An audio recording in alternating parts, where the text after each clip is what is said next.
오늘 시편 136편 말씀 중심으로 감사할 수밖에 없는 이유, 감사할 수밖에 없는 이유, 이러한 제목으로 잠시 동안 은혜를 나누고자 합니다.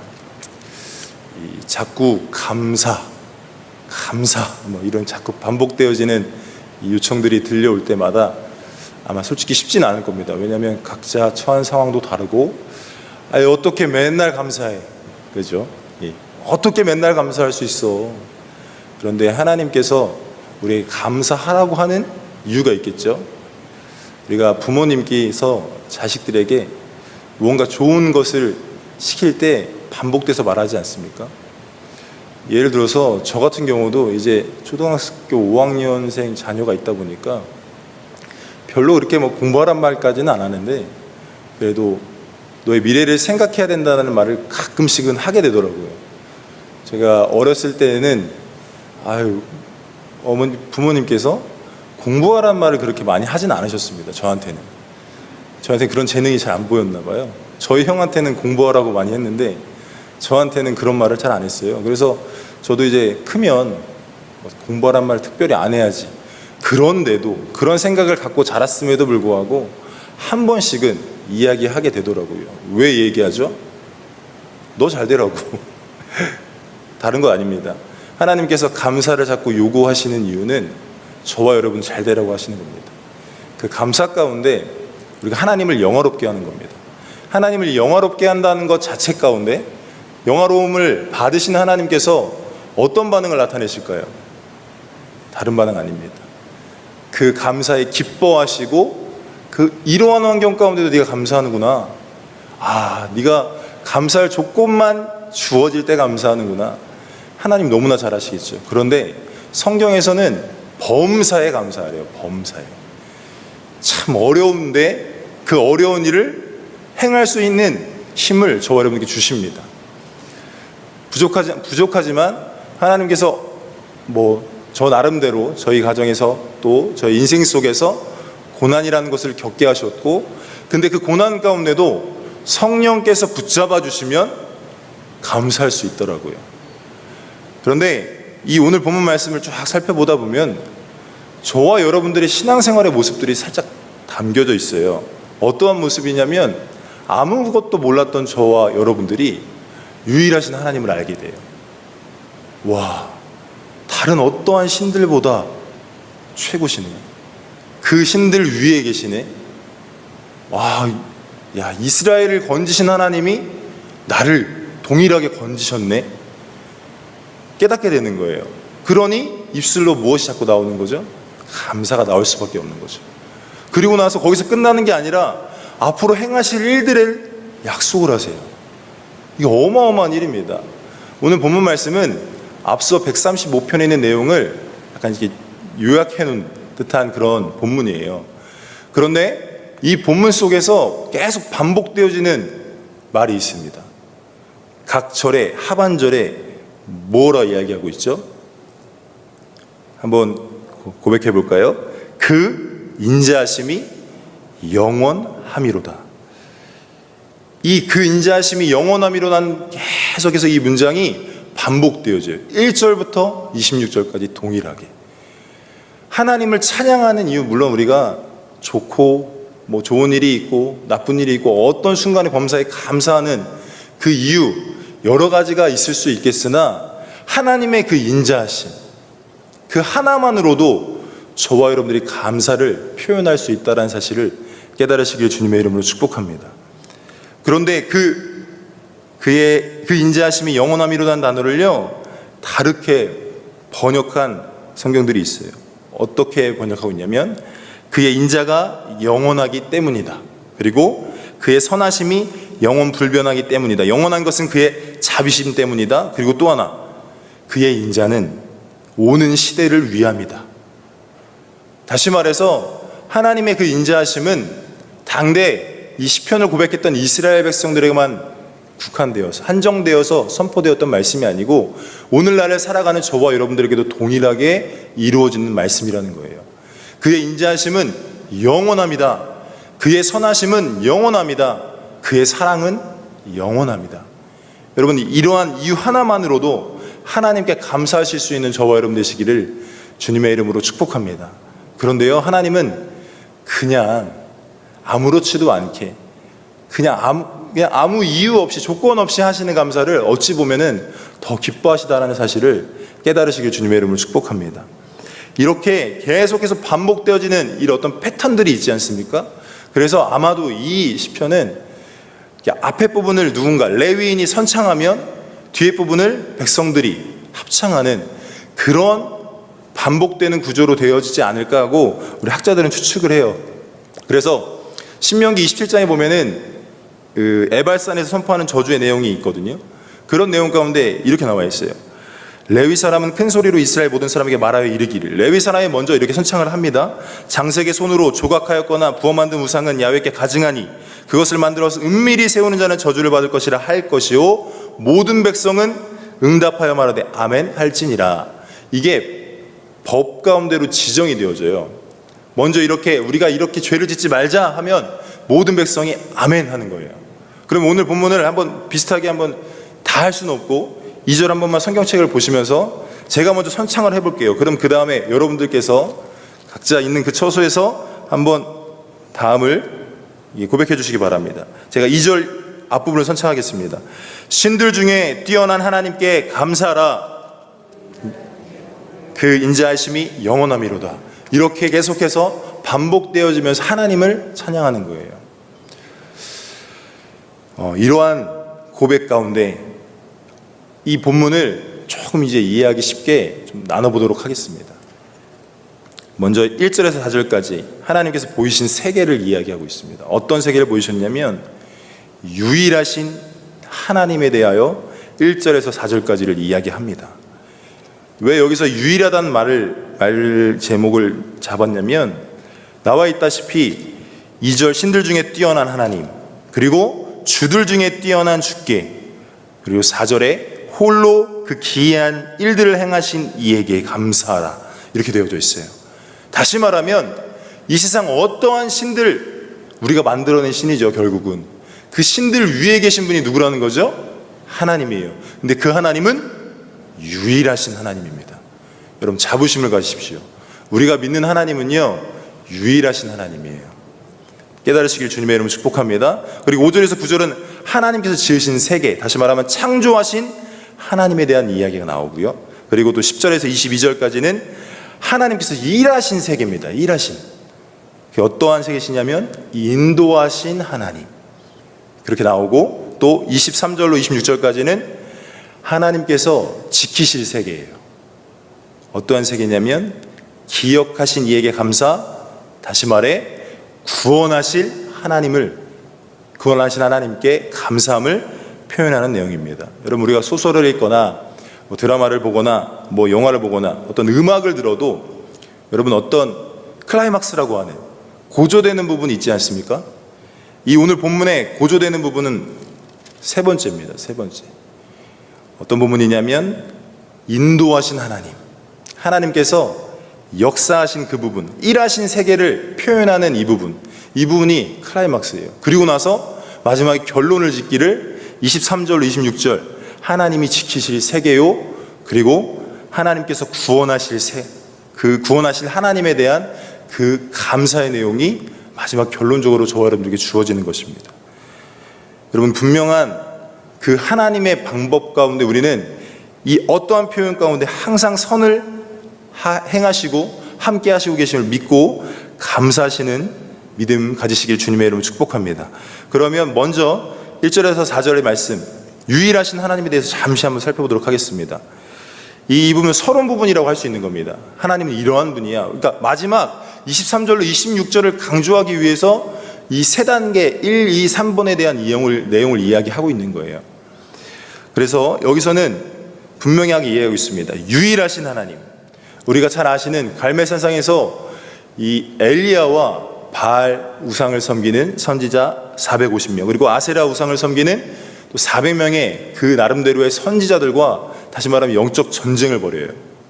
이유는 뭐죠? 이스라엘 백성들이 올바로 나오길 원하신 하나님의 마음을 가지고, 뜻을 가지고 이 엘리야라는 사람은 그저 순종하는 겁니다. 그 순종함에 따라서 요청하는 바가 뭐였냐면, 야, 너가 섬기는 그 바알과 아세라 신에게 송아지를 하나 잡아다가 각을 떠서 나무 위에다 올려놓고 외쳐라. 너희 신이 참신이면 불을 요청할 때 응답이 있을 것이고, 내가 믿는 야훼 하나님이 참 하나님이면 그 불로 응답하실 것이다 라고 해서 참 하나님이 누구냐에 대해서 이 영적 전쟁이요 외적으로 보여드린 그 전쟁이 일어나죠. 그때 열왕기상 18장 36절 38절에 다 짓겠습니다. 저녁 소재 드릴 때에 이르러 선지자 엘리야가 나아가서 말하되 아브라함과 이삭과 이스라엘의 하나님 야훼여, 주께서 이스라엘 중에서 하나님이신 것과 내가 주의 종인 것과 내가 주의 말씀대로 이 모든 일을 행하는 것을 오늘 알게 하옵소서. 야훼여, 내게 응답하옵소서. 내게 응답하옵소서. 이 백성에게 주 야훼는 하나님이신 것과 주는 그들의 마음을 되돌이키심을 알게 하옵소서 하매, 이에 야훼의 불이 내려서 번제물과 나무와 돌과 흙을 태우고 또 도랑에 물을 핥은지라. 아멘. 이 앞서서 바알과 아세라 우상을 섬기는 사람들은요, 한나절, 그 반나절 이상 계속해서 자신의 몸을 자해하면서까지 그렇게 부르짖는데요, 응답이 있었나요? 없었습니다. 그래서 엘리야가 조롱해요. 너희 신들이 자는가 아니면 외출했나 보다 막 조롱을 합니다. 그리고 나서 이 엘리야라는 이 하나님의 선지자가 나아가서 한번 선포하는 거예요. 근데 그 중요한 내용 가운데 무슨 내용이었냐면, 주께서 이스라엘 중에 하나님이신 것, 다시 말하면 다른 어떤 신은 없다는 거예요. 그리고 또 주 야훼는 하나님이신 것, 그리고 내가 하는 모든 일이 하나님의 명령 가운데 일어나는 일임을 알게 해주십시오. 그랬더니 어떻게 됐대요? 하늘에서 불이 떨어졌대요. 여러분, 우리가 믿는 하나님은요, 이러한 하나님입니다. 여러분, 감사할 수밖에 없어요. 지금 뭐 이렇게 송아지에 불이 떨어지시오 하면은 좀 그건 잘못된 거겠지만, 하나님께서 저와 여러분들에게 크든 작든 응답하십니까? 안 하십니까?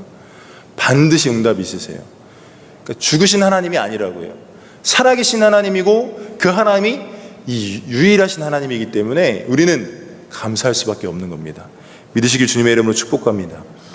유일하신 하나님을 알고 믿고 따르고 있다면요, 이제는 어떻게 살아야 되냐면요, 미가서 4장 5절 말씀입니다. 미가서 4장 5절 다 같이 읽겠습니다. 만민이 각각 자기의 신의 이름을 의지하여 행하되 오직 우리는 우리 하나님 야훼의 이름을 의지하여 영원히 행하리로다. 아멘. 우리가 믿는 하나님이 유일하신 하나님이요, 또 반드시 살아계신 하나님, 응답하신 하나님임을 이제는 믿고 그 경험이 우리에게 있다면 그 하나님 자체로 인하여 감사할 수 있다는 것 깨달으시길 주님의 이름으로 축복합니다. 우리가 감사할 수 있는 이유를 1, 2, 3, 4번을 통해서 이야기할 건데, 첫 번째 어떤 내용이라고요? 유일하신 하나님, 그리고 그 유일하신 하나님이 죽으신 게 아니에요. 반응하시고 응답하신 하나님을 믿으시기 바랍니다. 그렇기 때문에 우리는 야훼의 하나님을 의지하여, 그 앞서 오직이라는 단어를 이야기하고 있어요. 오직 우리는 야훼의 이름을 의지하여 영원히 행하겠다라는 결단이 오늘 이 시간 세워지시길 주님의 이름으로 축복합니다. 두 번째 5절에서 9절 말씀을 보면요, 하나님이 지으신 세계, 다시 말하면 창조하신 하나님에 대하여 감사하는 내용을 이야기하고 있습니다. 이 부분에서는 계속해서 하늘을 지으시고 땅을 지으셨고 또 빛을 만드시고 해와 달 등을 만드신 분이라고 계속해서 이야기하고 있고요. 그리고 중요한 건 이 모든 것이 하나님께로부터 나온 것. 그런데 중요한 건 뭔지 아십니까? 저와 여러분들은 그 사실을 몰랐을 때는 때론 이럴 때가 있었어요. 왜 나를 이렇게 이 땅에 태어나게 해가지고 이 고생을 하게 하시는지. 그런데 창조하신 하나님을 알고 있음에도 불구하고 저와 여러분들을 태중에 지어지기 이전부터 하나님이 계획하셨고 하나님의 뜻을 펼치고 계셨음을 분명히 이론으로는, 지식으로는 알고 있는데, 아는 것과 다르게 우리의 삶의 현실은 그렇게 녹록지 않잖아요. 그러다 보니까 이 창조하신 하나님에 대한 감사를 잊어버리는 거죠. 그런데 본문 속에서는 다시금 재확인시키는 겁니다. 이 모든 것을 창조하신 분이 하나님이요, 심지어 심지어 이스라엘 백성 너희들조차도 하나님이 만드셨어. 그렇기 때문에 존재하는 것 자체로 우리는 감사해야 돼 라고 오늘 본문 말씀 통해서 저와 여러분들에게 말씀하고 있는 겁니다. 여러분, 이 세상 사람은요, 하나님의 창조를 부정합니다. 믿지 않는 사람들은요, 하나님의 통치를 부정해요. 그런데 믿는다고 말하는 저와 여러분들이 하나님의 창조와 하나님의 통치를 부정한다면 절대 감사할 수 없을 것입니다. 그러나 인정하는 자만이 이 감사의 자리에 나아갈 수 있음을 깨달으시길 주님의 이름으로 축복합니다. 저와 여러분들을 하나님께서 말씀하시기를 찬양하기 위해 지은 존재라고 말씀하셨습니다. 본인이 찬양 받으시기 위해, 우리는 찬양하기 위해 지음받은 존재예요. 그것이 곧 무엇이냐? 감사를 전제로 한 찬양입니다. 감사가 없이, 여러분 우리가 한번 생각해 보세요. 힘들고 어려울 때 때로는 이 찬양을 하나님께 올려드릴 때 감사함이 내 안에 없이 드려질 때 여러분 어떠세요? 굉장히 팍팍하시잖아요. 그런데 나도 모르게 성령으로 충만하여 감사가 내 안에 나를 장악하면 어떻게 되어지죠? 찬양이 기뻐요. 찬양이 곡조 있는 기도가 되어짐을 확실하게 믿게 되고 그 찬양의 가사 속에 우리가 은혜를 받아요. 왜 그러죠? 인정하기 때문에. 하나님의 하나님 되심을 찬양하는 것이, 감사하는 것이 마땅한 것이기 때문임을 우리가 너무나 잘 알지 않습니까? 그런데 세상은 그렇지 않아요. 이론적으로는요, 빅뱅의 이론들을 이야기하고 다윗의 진화론을 말하면서 이 세상 지식은 정반대의 말을 한단 말이에요. 여러분 창조를 믿으십니까? 태초에 하나님이 천지를 창조하시니라는 약속의 말씀 실제적으로 이루어짐을 믿으십니까? 저는 솔직히 안 믿어졌었어요. 너무 안 믿어져서 제 마음대로 막 다윗의 진화론과 창조론을 막 짬뽕시켰어요. 인간이라는 정말 연약한 이 머리, 정말 작은 지식 안에서 하나님을 이해할 수 있습니까? 창조하심을 이해할 수 있어요? 성경의 역사 그대로를 여러분 받아들이실 수 있겠습니까? 진화론에서는 지구가 만들어진 게 46억 년 전이래요. 성경에 46억 년이라는 세월이 기록되어지지 않아요. 성경 역사를 볼 때 정반대를 이야기해요. 너무 짧은 역사인데 이 세상 과학은 엄청 긴 시간을 이야기하고, 그리고 우연이라는 단어를 시작으로 이 모든 세상이 만들어졌다고 얘기하고 저와 여러분이 만들어졌다고 이야기를 해요. 그런데 세상 모든 문명 속에서 그러한 가르침이 보편화되고 있는 이때에 우리는 그러한 가르침을 어떻게 해야 되는 거죠? 거부해야 돼요. 우리의 자녀들이 지금 다윈의 진화론을 배우면서, 빅뱅 이론을 배우면서 분명히 시험 답안지에는 뭘 써야 되죠? 크리스천임에도 불구하고 그에 대한 답을 사실인 것처럼 적어야 돼요. 저도 굉장히 어렸을 때부터 신앙생활을 했기 때문에 굉장히 부딪혀 왔었어요. 그러면서 제 나름대로 결론 내린 건 뭐냐면 세상 지식은 세상 지식일 뿐이야. 하나님의 말씀은 진리요, 세상 지식은 세상에서 얻어진 지식일 뿐이야. 이 모든 것을 창조하신 하나님이, 이 모든 것을 통치하신 하나님이 더 크신데 왜 우리는 세상 지식의 범위 안에서 이해하려고 하고 깨달으려고 할까라는 연약함을 발견하게 됐어요. 그렇게 결론을 내리고 시험 답안지에는 그냥 세상 지식만 적었지 저의 신앙을 고백하지는 않았어요. 여러분, 많은 지금 현재 살아가는 우리 수많은 자녀들이 믿음을 잃을 수밖에 없는 환경들이 조성되어져 있어요. 그런데 그 믿음은 어디서부터 오냐면 창조하신 하나님을 인정할 때, 그 하나님께 감사할 때, 나의 모든 삶을 통치하신다라는 것을 믿는 자에게서 이 감사의 조건이 완성되어지는 것이고 그게 곧 믿음으로써 성장할 수 있는 원동력이 되어진다는 사실을 깨달으시길 주님의 이름으로 축복합니다. 그렇기 때문에 다음 세대를 위해서 기도해야 되는 거예요. 세상 지식과 하나님의 말씀이 충돌하는데 많은 이들이 세상 지식이 옳다고 얘기해요. 그런 가운데 그들이 하나님을 만나지 않으면, 하나님을 실제로 경험하지 않으면 이 창조하신 하나님을 인정하고 감사할 수 있을까요? 없다라는 겁니다. 세상과의 충돌이 일어날 때 하나님을 인정할 수 있는 유일한 방법은 경험하면 돼요. 불이 떨어졌던 것처럼 이 시대에 성령의 불이 떨어져서 그 많은 다음 세대들이 하나님을 바라볼 수 있게끔 기도해 주십시오. 여러분의 자녀들이 다시금 주님 앞에 올바로 설 수 있게 기도해 주세요. 단 하나의 방법입니다. 창조하신 하나님을 인정할 때, 그것이 실제적으로 믿어질 때. 저 눈에 본 적 없거든요. 창조하신 하나님 본 적 없어요. 그런데 어떻게 믿을 수 있냐고요? 불이 제게 임했어요. 다시 말해 성령이 제 안에 오시니까 이 성령이 내 안에 오셨는데 그 창조가 믿지 못할 이유가 전혀 없는 거예요.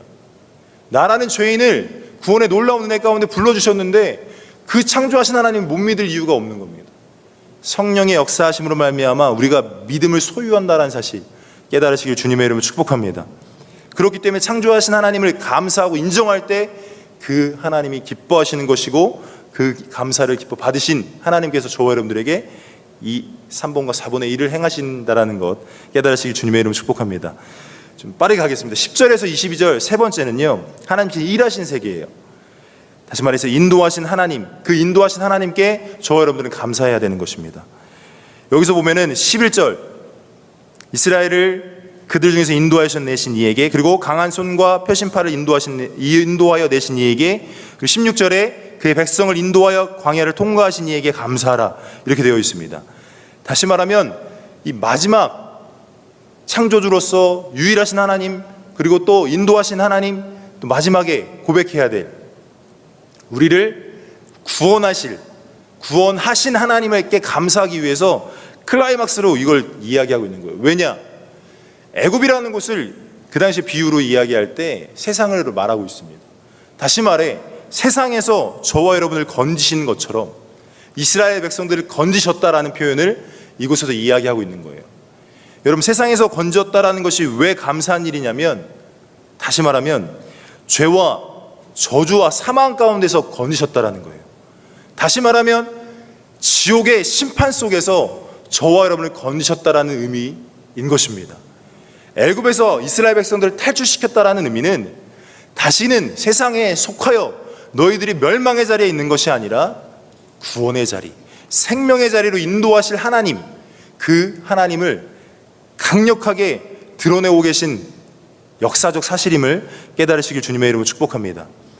여러 가지 기적들을 통해서 애굽 왕을 바다를 다스리고 또 하나님의 약속을 이행하시면서 계속해서 이야기하고 있는데, 다시 집에 돌아가서 다시 한번 읽어보시면 이러한 하나님, 다시 말하면 어떠한 방법을 통해서든 동원해서든 저와 여러분들 어떻게 하고 싶어 하시는 거예요? 건지시고 싶어 하시는 거예요. 인도하고 싶어 하시는 거예요. 곧 어둠의 세상 주관자 마귀, 악한 영에게서 저와 여러분을 탈출시키기 위하여 애굽의 출애굽의 10가지 재앙 중 마지막 10번째 재앙이 어떤 재앙이었죠? 장자의 재앙이었습니다. 그 장자의 재앙을 벗어날 수 있는 유일한 방법이 무엇이었죠? 어린 양의 피였습니다. 다시 말해 우리가 너무 잘 아시는 것처럼 지금 2000년 전에 오신 예수 그리스도, 하나님이신 그분이 이 땅에 오셔서 자신의 살과 피를 살을 찢고 피를 다 쏟으시면서 저와 여러분의 죄를 짊어지시고 죽으신 그 구원의 구속의 은총을 받은 자, 그것이 곧 감사할 이유임을 깨달으시길 주님의 이름으로 축복합니다.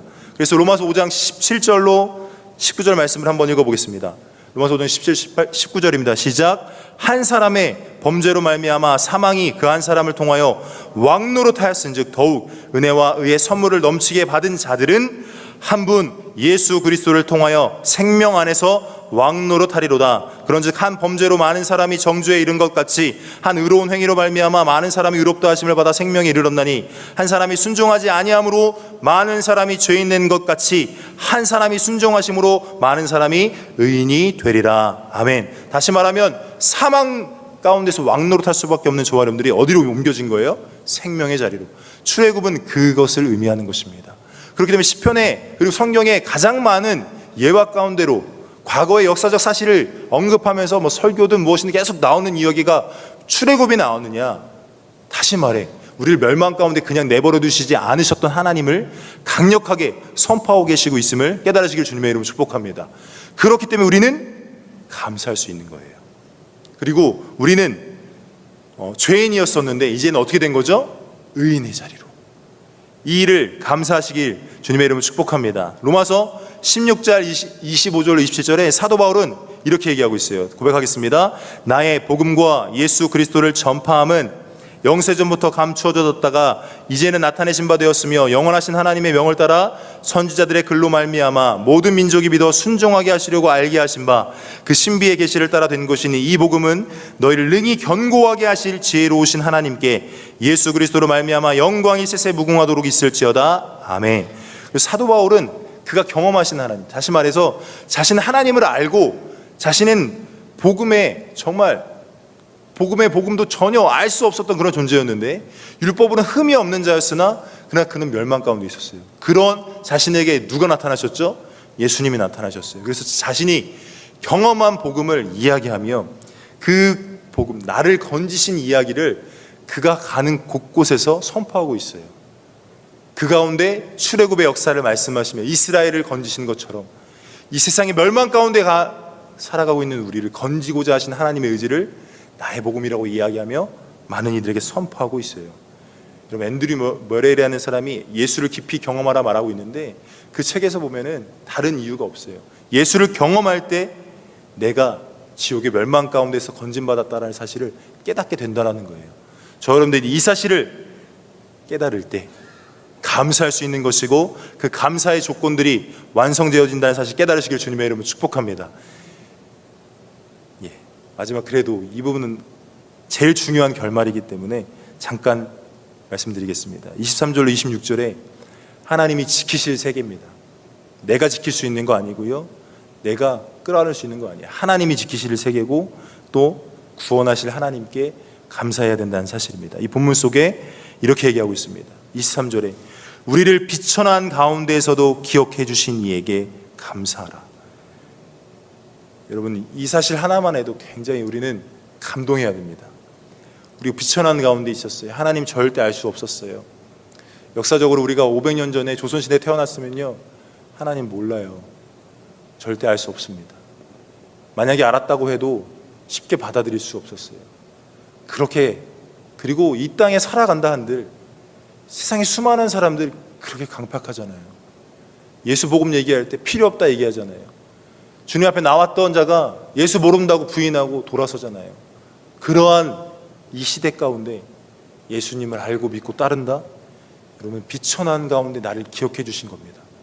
감사하시길 주님의 이름으로 축복합니다. 하나님이 세상을 이처럼 사랑하사 하나님의 계획 속에 저 여러분들 존재하는 것이고 그 사실 하나만으로도 우리는 감사할 수밖에 없죠. 그런데 그 다음 절에 또 뭘 얘기하냐면 이렇게 얘기하고 있어요. 우리를 우리의 대적에게서 건지신 이에게 감사하라. 물론 출애굽 가운데 많은 이스라엘 백성들의 역사 가운데 많은 대적이 있었겠죠.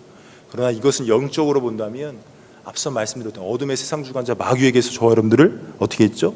건지신 거예요. 주님 분명 말씀하십니다. 베드로를 통하여서 근신하라 깨어라 너희 대적 마귀가 우는 사자같이 두루다니며 삼킬 자를 찾나니. 그때 우리는 무엇을 해야 되냐면 믿음을 굳건하게 하여 그를 대적하는 자가 되어야 합니다. 그런데 그 대적도 내 힘으로 됩니까? 아니에요. 하나님께서 전신갑주를 취하라 말씀하시고 하나님께서 공급하실 그 은혜가 있어야만이 대적에게 건신 하나님께 감사할 수 있다는 것을 이야기하고 있어요. 죄를 짓는 자는 마귀에게 속하나니 하나님의 아들이 나타나신 것은 마귀의 일을 멸하려 하심이라. 여러분, 이 안에 머물고 있다는 것 자체가 엄청난 축복입니다. 감사하셔야 돼요. 다른 어떠한 것보다 어떤 나의 문제 작다 할 수 있고 크다 할 수 있는데 문제가 해결되어진 것보다 내가 대적의 손에서 건진받은 것, 이것이 어마어마하게 감사할 이유임을 깨달으시기 주님의 이름을 축복합니다. 그렇게 은혜 받은 자는 이렇게 살아야 되는 겁니다. 이 마지막 성경 구절만 보고 마치도록 하겠습니다. 빌립보서 3장 6절에서 9절 말씀입니다. 읽겠습니다. 열심으로는 교회를 박해하고 율법에 의로는 흠이 없는 자라. 그러나 무엇이든지 내게 유익하다는 것을 내가 그리스도를 위하여 다 해로 여길 뿐더러 또한 모든 것을 해로 여김은 내 주 그리스도 예수를 아는 지식이 가장 고상하기 때문이라. 내가 그를 위하여 모든 것을 잃어버리고 배설물로 여김은 그리스도를 얻고 그 안에서 발견되려 함이니 내가 가진 의는 율법에서 난 것이 아니요 오직 그리스도를 믿음으로 말미암은 것이니 곧 믿음으로 하나님께로부터 난 의라. 여기서 뭘 얘기하냐면 예수를 위하여 모든 것을 잃어버려도 된대요. 배설물로 여겨도 된대요. 왜냐? 그 안에서 가장 먼저는 그리스도를 얻는 거래요. 그리스도를 얻기 위해 그 모든 걸 포기하겠대요. 그리고 나서 또 하나 얘기하는 그 안에서 자신을 발견할 수 있기 때문이래요. 저와 여러분들의 실존적인 정말 진짜 나라는 존재를 발견할 수 있는 것은요, 하나님의 은혜로 되어진 겁니다. 여러분, 100여 년 살아가는 인생이 진짜일까요? 영원히 살아가는 영적 세계가 진짜일까요? 이것도 진짜고 이것도 진짜인데 어떤 게 더 가치 있는 걸까요? 당연히 영원히 살아가야 될 세계입니다. 그런데 저와 여러분들 영원히 살아갈 세계에서 지옥에서 천국으로 건지신 하나님 감사하실 수밖에 없지 않습니까? 이 땅 100여 년 살아가면서 물질로 좀 어려운 것 같고 고통 가운데 있을 수 있어요. 그 어떠한 것보다 내가 영원토록 살아가는 그곳에서 천국의 영광을 누리게 하셨다라는 것, 감사할 이유 아닙니까? 깨달으시길 주님의 이름으로 축복합니다. 마지막 성경 구절입니다.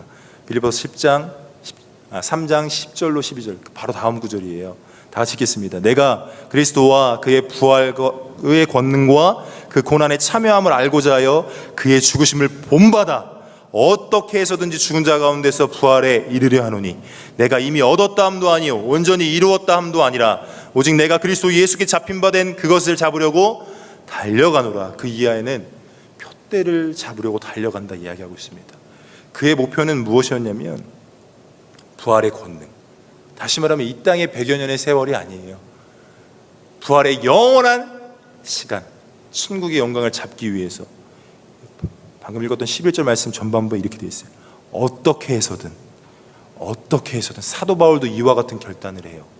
저와 여러분들의 신앙 가운데 앞으로 우리를 구원하실 하나님께 감사할 때 먼저는 비천한 가운데서 나를 기억해 주셨고 대적에게서 나를 건지셨고 그리고 우리 육체에게 먹을 것을 주세요. 여러분 감사할 수밖에 없잖아요. 하나님이 책임지신다라는 겁니다. 그렇기 때문에 마지막 고백입니다. 하늘의 하나님께 감사하라.